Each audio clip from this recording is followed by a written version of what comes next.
Magagata po tayo ng gulay, guys. Ang sahog ay karne. Proseso po, palalambutin ko muna at lulutuin ang karne. Bago po ang lahat. Ito po yung gulay, talong, kalabasa at saka sitaw. Ito rin po yung ricado. Mamaya ko po ilalagay pagluto na ang karne. Ito rin po yung gata. Siyempre, huli po ang gata.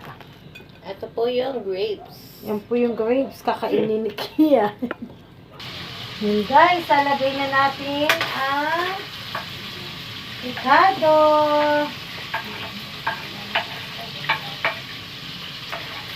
Para maluto-luto naman siya. Lalagay na po natin ang kalabasa.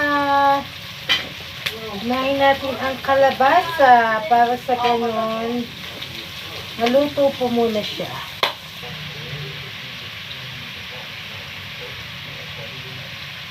Siyempre, lalagyan din natin ng cubes, kitchen,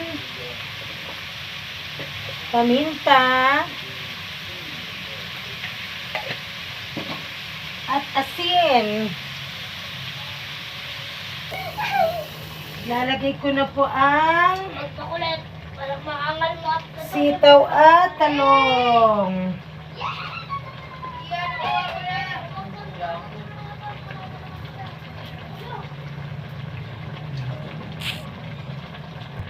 Nailagay ko na po yung gata. Yummy na po siya. Lulutuin na lang po konti yung gulay.